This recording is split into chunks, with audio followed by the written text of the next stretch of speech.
भैया हराओ बोलो। मतंगेश्वर भगवान की, बागेश्वर धाम की जय, जटाशंकर धाम की। अपुन औरण खां मोरी तरफ से दो ही हाथ जोड़ के राम राम जो। कार्यक्रम में उपस्थित मध्य प्रदेश के गवर्नर श्री मंगूभाई पटेल, मुख्यमंत्री भाई मोहन यादव जी, जगत गुरु पूज्य रामभद्राचार्य जी, बागेश्वर धाम के पीठाधीश्वर श्री धरेंद्र शास्त्री जी, दीदी मां साध्वी ऋतंबरा जी, स्वामी चिदानंद सरस्वती जी, महंत श्री बालक योगेश्वर दास जी,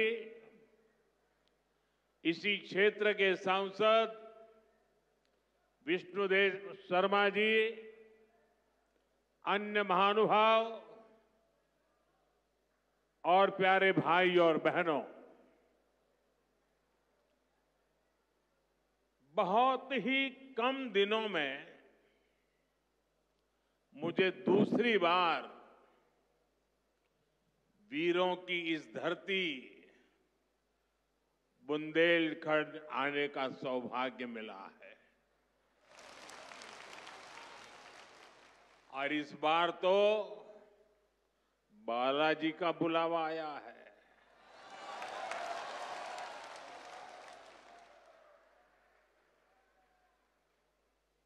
ये हनुमान जी की कृपा है कि आस्था का ये केंद्र अब आरोग्य का केंद्र भी बनने जा रहा है। अभी मैंने यहां Shri Bageshwar Dham medical science and research institute का भूमि पूजन किया है। ये संस्थान 10 एकड़ में बनेगा। पहले चरण में ही इसमें 100 बेड्स की सुविधा तैयार होगी। मैं इस पुनीत कार्य के लिए श्री धीरेन्द्र शास्त्री जी का अभिनंदन करता हूं और बुंदेलखंड के लोगों को बहुत बहुत बधाई देता हूं। साथियों, आजकल हम देखते हैं कि नेताओं का एक वर्ग ऐसा है जो धर्म का मखौल उड़ाता है, उपहास उड़ाता है, लोगों को तोड़ने में जुटा है। और बहुत बार विदेशी ताकतें भी इन लोगों का साथ देकर देश और धर्म को कमजोर करने की कोशिश करती दिखती है। हिंदू आस्था से नफरत करने वाले ये लोग सदियों से किसी न किसी भेष में रहते रहे हैं। गुलामी की मानसिकता से घिरे हुए लोग हमारे मत, मान्यताओं और मंदिरों पर, हमारे संत, संस्कृति और सिद्धांतों पर हमला करते रहते हैं। ये लोग हमारे पर्व, परंपराओं और प्रथाओं को गाली देते हैं। जो धर्म, जो संस्कृति स्वभाव से ही प्रगतिशील है, उस पर ये कीचड़ उछालने की हिम्मत दिखाते हैं। हमारे समाज को बांटना, उसकी एकता को तोड़ना ही इनका एजेंडा है। इस माहौल में मेरे छोटे भाई धीरेंद्र शास्त्री जी काफी समय से देश में एकता के मंत्र को लेकर लोगों को जागरूक करते रह रहे हैं। अब उन्होंने समाज और मानवता के हित में एक और संकल्प लिया है। इस कैंसर संस्थान के निर्माण की ठानी है। यानी अब यहां बागेश्वर धाम में भजन, भोजन और निरोगी जीवन तीनों का आशीर्वाद मिलेगा। साथियों, हमारे मंदिर, हमारे मठ, हमारे धाम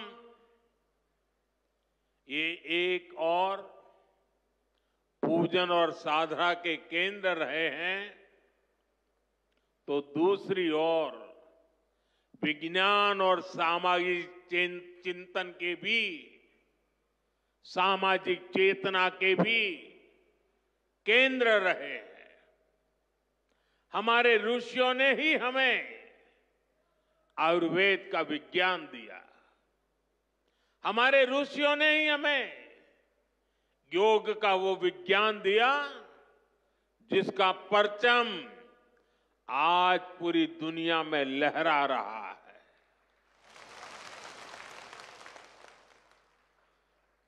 हमारी तो मान्यता ही है, परहित सरिस धर्म नहीं भाई, अर्थात दूसरों की सेवा, दूसरों की पीड़ा का निवारण ही धर्म है। इसलिए नर में नारायण, जीव में शिव, इस भाव से जीव मात्र की सेवा, यही हमारी परंपरा रही है। आजकल हम देख रहे हैं महाकुंभ की हर तरफ चर्चा हो रही है। महाकुंभ अब पूर्णता की ओर है। अब तक करोड़ों लोग वहां पहुंच चुके हैं। करोड़ों लोगों ने आस्था की डुबकी लगाई है, संतों के दर्शन किए हैं। अगर इस महाकुंभ की तरफ नजर करें तो सहज भाव उड़ जाता है, ये एकता का महाकुंभ है। आने वाली सदियों तक 144 वर्ष के बाद हुआ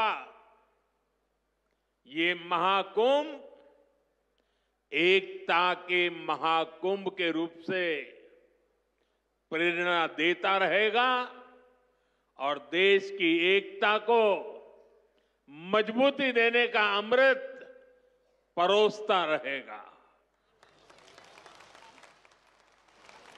लोग सेवाभाव से लगे हुए, जो भी कुंभ में गया है एकता के दर्शन तो किए ही हैं, लेकिन जिन जिन से मेरा मिलना हुआ है, दो बातें महाकुंभ में गए हुए हर व्यक्ति के मुंह से हिंदुस्तान के कोने कोने में सुनाई देती है। एक, वे जी भर करके स्वच्छता कर्मियों की उनके गुणगान करते हैं। 24 घंटे जिस सेवा भाव से इस एकता के महाकुंभ में स्वच्छता के कार्य को संभाल रहे हैं, मैं आज उन सभी स्वच्छता के साथियों को आदरपूर्वक नमन करता हूं। दूसरी एक विशेषता है जो हमारे देश में बहुत कम सुनने को मिलती है,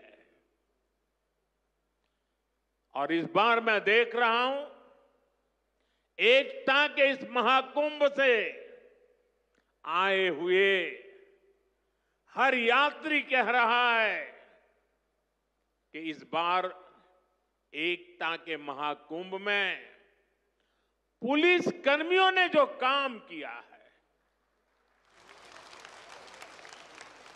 एक साधक की तरह, एक सेवाव्रती की तरह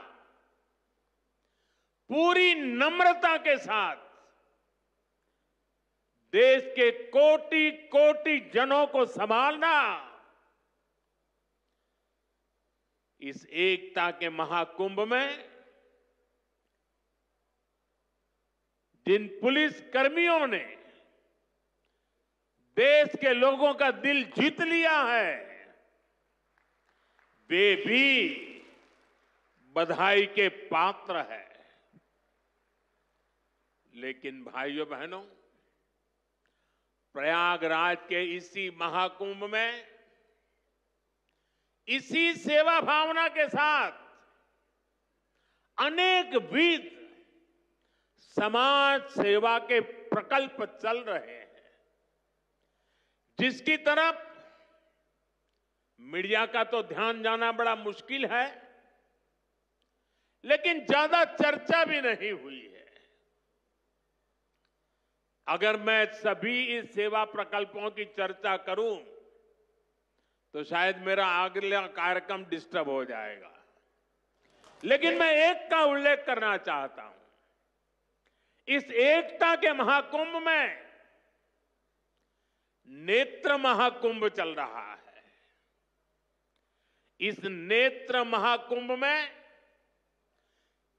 देश के कोने कोने से आए हुए यात्री, गरीब परिवारों से आए हुए लोग, उनकी आंखों की जांच होती है, मुफ्त में होती है। नेत्र चिकित्सक, देश के गणमान्य डॉक्टर 2 महीने से वहां बैठे हुए हैं, और इस नेत्र महाकुंभ में अब तक 2 लाख से ज्यादा मेरे भाई बहनों की आंखों की जांच हो चुकी है। करीब 1.5 लाख लोगों को निःशुल्क दवाई और चश्मे दिए गए हैं, और कुछ लोग ऐसे पाए गए जिनके मोती बिंदु के ऑपरेशन की जरूरत थी।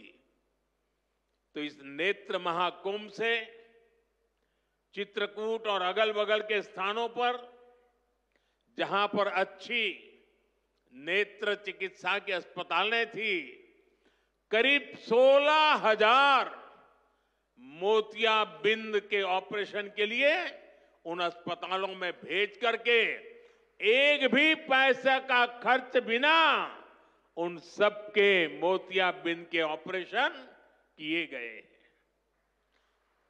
ऐसे कितने ही अनुष्ठान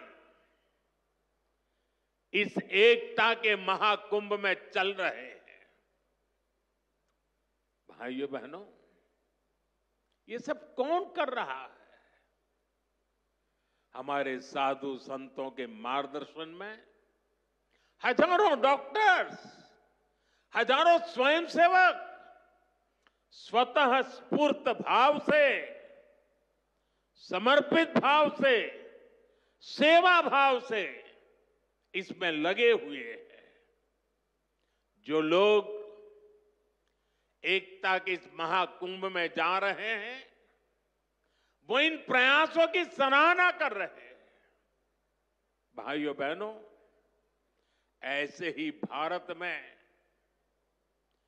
कितने ही बड़े बड़े अस्पताल भी हमारी धार्मिक संस्थाओं द्वारा चलाए जा रहे हैं। धार्मिक ट्रस्ट के द्वारा हेल्थ और साइंस से जुड़े कितने ही रिसर्च इंस्टीट्यूट्स चलाए जा रहे हैं। करोड़ों गरीबों का इलाज और सेवा इन संस्थानों में होती है। मेरी दीदी मां यहां बैठी है। अनाथ बालिकाओं के लिए जिस प्रकार से समर्पण भाव से वो सेवा करती है,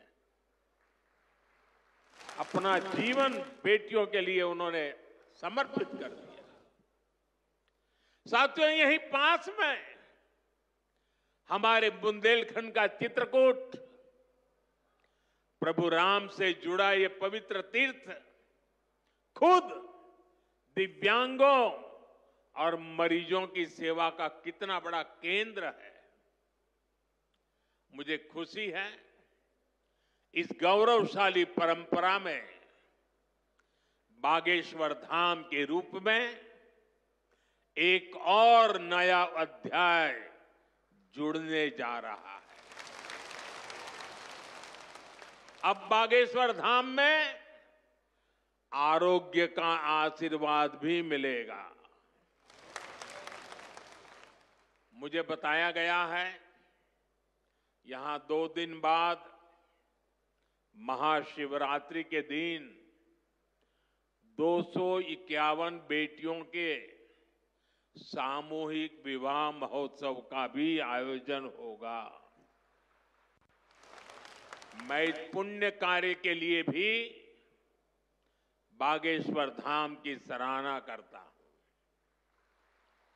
मैं सभी नवविवाहिता दंपतियों को, मेरी बेटियों को सुंदर और सुखी जीवन के लिए अग्रिम बधाई देता हूं, हृदय से आशीर्वाद देता हूं।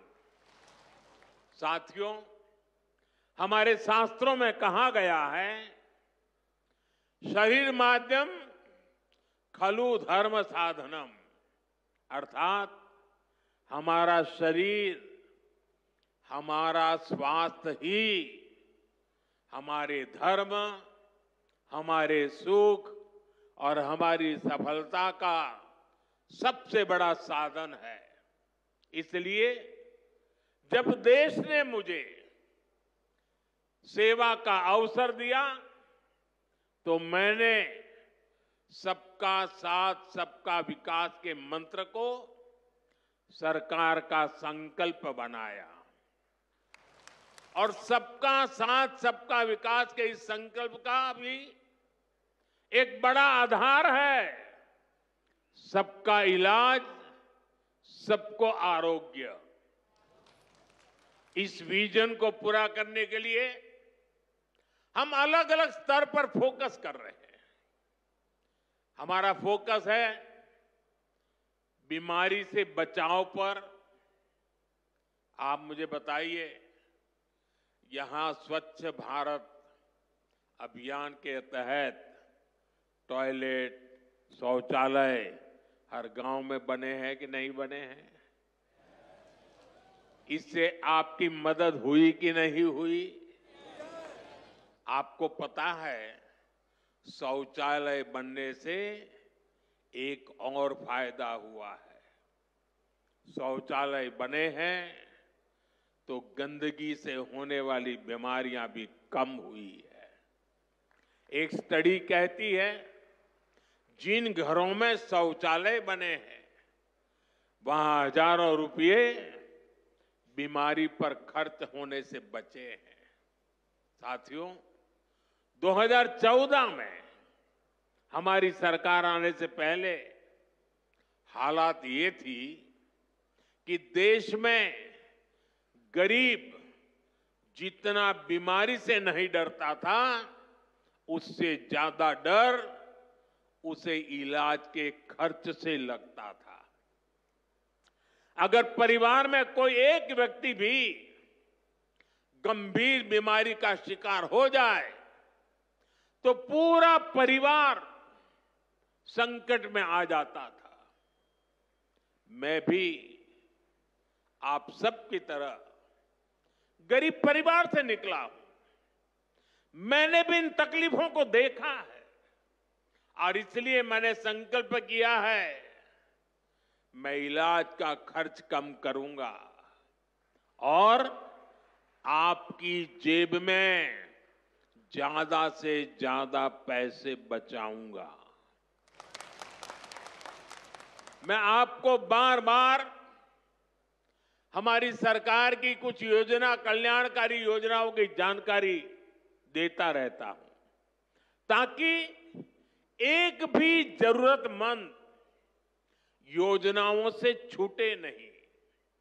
इसलिए मैं कई जरूरी बातें आज फिर यहां दोहरा रहा हूं और मैं आशा करता हूं आप इसे याद भी रखेंगे और अपने परिचितों को जरा बताएंगे भी। बताएंगे ना? पक्का बताएंगे? ये भी सेवा का ही काम है। इलाज के खर्च का बोझ कम होना चाहिए कि नहीं होना चाहिए?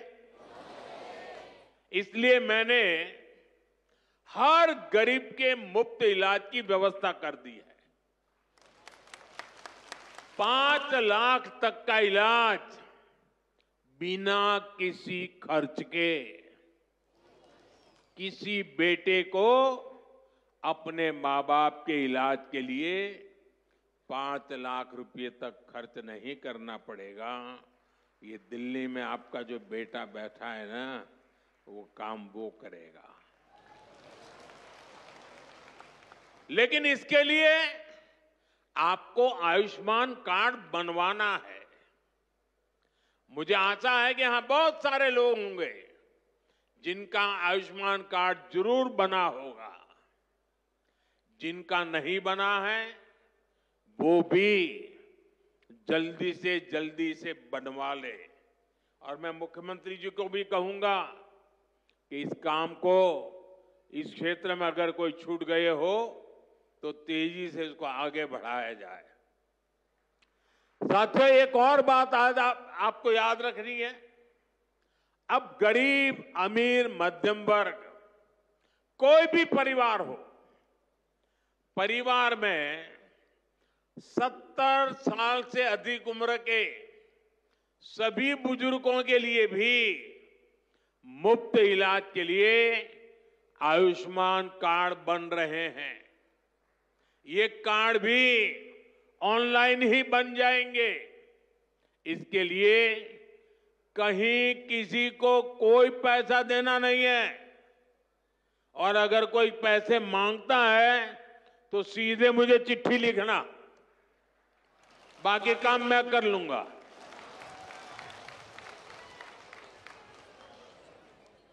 अगर कोई पैसा मांगता है तो क्या करेंगे आप? लिखेंगे?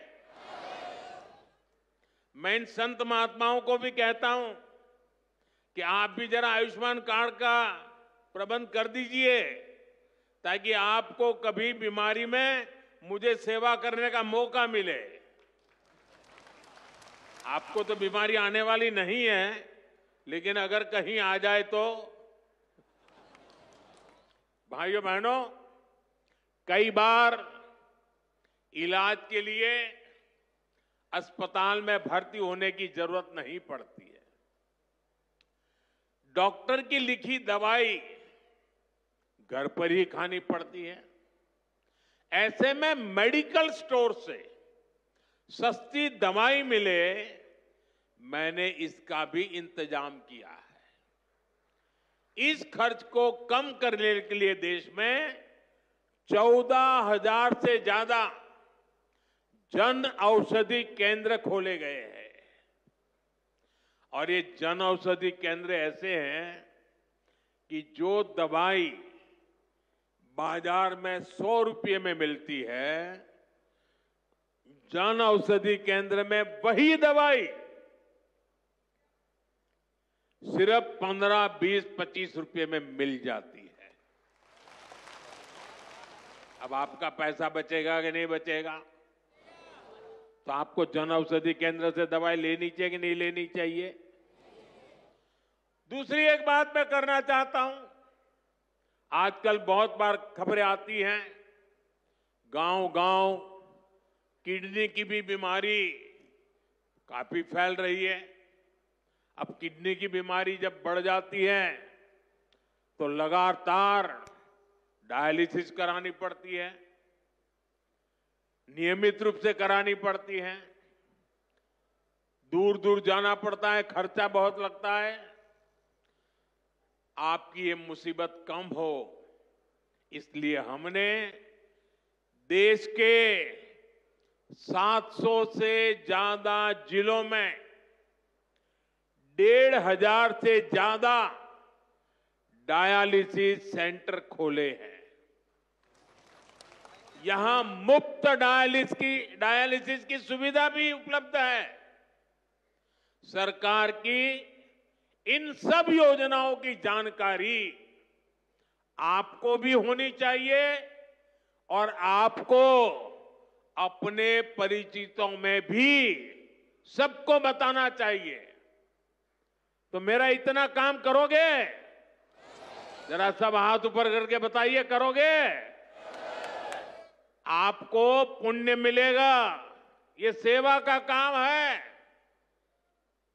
साथियों, बागेश्वर धाम में कैंसर मरीजों के लिए इतना बड़ा अस्पताल खुलने जा रहा है, क्योंकि कैंसर अब हर जगह बड़ी परेशानी बन रहा है।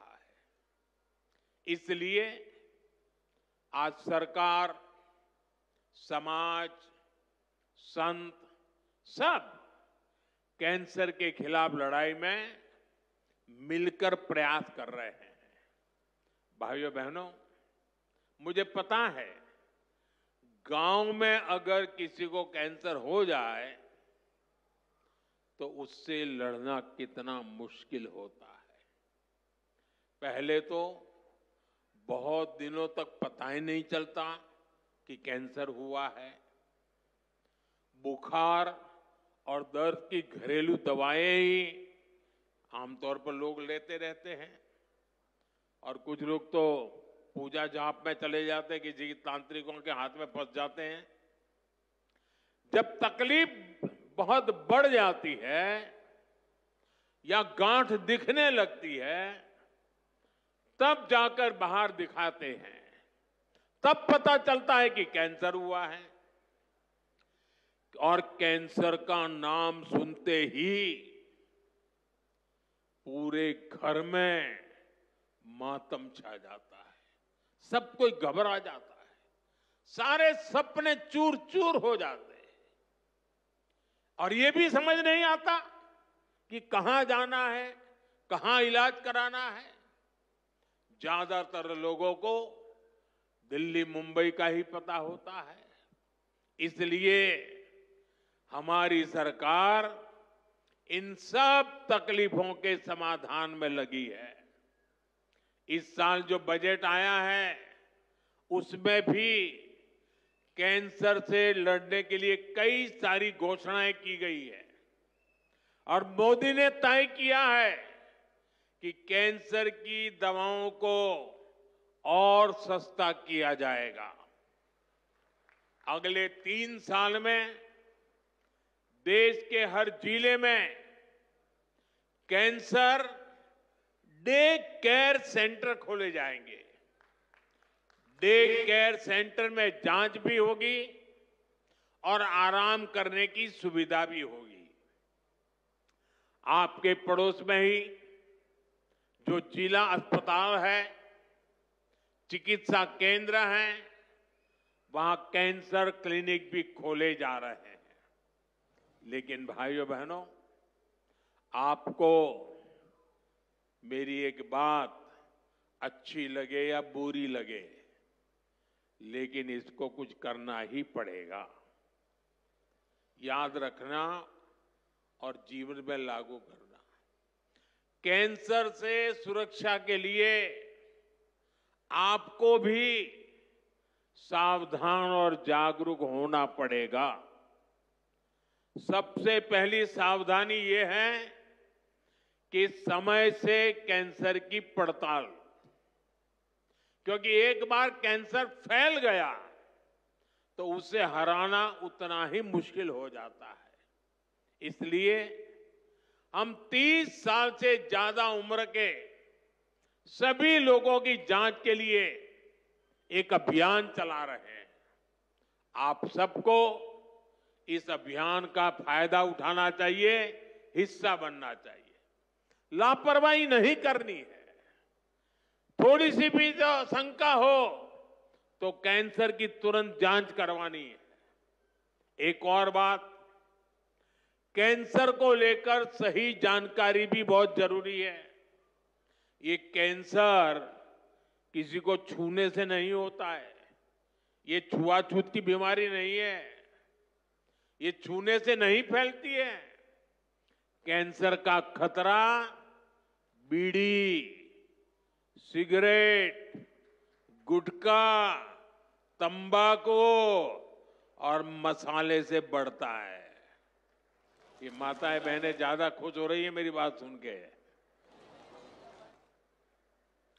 इसलिए कैंसर फैलाने वाले इस सब नशे से आपको तो दूर रहना ही है, औरों को भी उससे दूर रखना है। अपने शरीर और स्वास्थ्य का ख्याल रखना है। और मैं आशा करता हूं, अगर हम सावधानी रखेंगे तो बालेश्वर धाम के कैंसर अस्पताल पर बोझ नहीं बनेंगे। यहां आने की जरूरत नहीं पड़ेगी। तो सावधानियां रखोगे ना? लापरवाही तो नहीं करोगे ना? साथियों, मोदी आपका सेवक बनकर आपकी सेवा में जुटा है। मैं पिछली बार जब छतरपुर आया था तो यहां मैंने हजारों करोड़ रुपए की योजनाओं का लोकार्पण और शिलान्यास किया था। और अभी मुख्यमंत्री जी ने इसका वर्णन भी किया। आपको ध्यान होगा, इनमें 45,000 करोड़ रुपए की केन बेतवा लिंक परियोजना भी थी। ये परियोजना कितने दशकों से लटकी हुई थी। कितनी सरकारें आई चली गई। हर पार्टी के नेता भी बुंदेलखंड आते थे, लेकिन यहां पानी की किल्लत बढ़ती ही चली गई। आप मुझे बताइए, पिछली किसी सरकार ने अपना वादा पूरा किया क्या? ये काम भी तब शुरू हुआ जब आपने मोदी को आशीर्वाद दिया। पीने का पानी और उसका संकट दूर करने के लिए भी तेजी से काम हो रहा है। जल जीवन मिशन यानी हर घर जल परियोजना के तहत बुंदेलखंड के गांव-गांव में पाइप से पानी पहुंचाया जा रहा है। गांव में पानी पहुंचे, हमारे किसान भाई बहनों की तकलीफ दूर हो, उनकी आय बढ़े। हम इसके लिए दिन रात मेहनत कर रहे हैं। भाइयों बहनों, बुंदेलखंड समृद्ध बने, इसके लिए जरूरी है कि हमारी माताएं बहनें भी उतनी ही सशक्त बने। इसके लिए हमने लखपति दीदी, और ड्रोन दीदी जैसी योजनाएं शुरू की है। हम 3 करोड़ बहनों को लखपति दीदी बनाने का लक्ष्य लेकर चल रहे हैं। बहनों को ड्रोन उड़ाने की ट्रेनिंग भी दी जा रही है। बुंदेलखंड में सिंचाई का पानी पहुंचेगा। बहनें ड्रोन से फसलों पर छिड़काव करेगी, खेती में मदद करेगी, तो हमारा बुंदेलखंड समृद्धि के रास्ते पर तेजी से आगे बढ़ेगा। भाइयों बहनों, गांव में ड्रोन तकनीक से एक और बड़ा जरूरी काम हो रहा है। स्वामित्व योजना के अंतर्गत ड्रोन से जमीन की पैमाइश करा के उसके पुख्ता कागज दिए जा रहे हैं। यहां एमपी में तो इसे लेकर बहुत अच्छा काम हुआ है। अब इन कागजों पर लोग बैंक से आसानी से लोन भी ले रहे हैं। ये लोन रोजगार धंधे में काम आ रहा है, लोगों की आय बढ़ रही है। साथियों, बुंदेलखंड की इस महान धरती को विकास की नई ऊंचाई पर पहुंचाने के लिए डबल इंजन की सरकार दिन रात मेहनत कर रही है। मैं बागेश्वर धाम में कामना करता हूं, बुंदेलखंड समृद्धि और विकास की राह पर इसी तरह आगे बढ़ता रहे। और आज मैं हनुमान दादा के चरणों में आया तो मुझे लगा कि ये धीरेंद्र शास्त्री अकेले ही पर्ची निकालेंगे कि मैं निकाल पाऊंगा। तो मैंने देखा कि आज हनुमान दादा की मुझ पे कृपा होती है कि नहीं होती है। तो हनुमान दादा जी ने मुझे आशीर्वाद दिया और मैंने आज पहली पर्ची निकाली, उनकी माताजी की पर्ची निकाली, और जिसकी बात शास्त्री जी ने बता दी आपको। खैर साथियों, ये बहुत बड़ा अवसर है, बहुत बड़ा काम है। संकल्प बड़ा हो, संतों के आशीर्वाद हो, प्रभु की कृपा हो, तो समय सीमा में सब पूर्ण होता है। और आपने कहा है कि इसके उद्घाटन के लिए मैं आऊं, दूसरा कहा है कि उनकी बारात में मैं आऊं। मैं आज सार्वजनिक रूप से वादा करता हूं, दोनों काम कर दूंगा।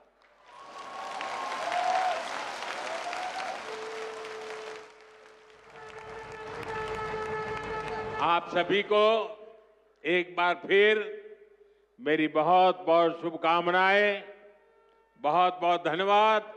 हर हर महादेव।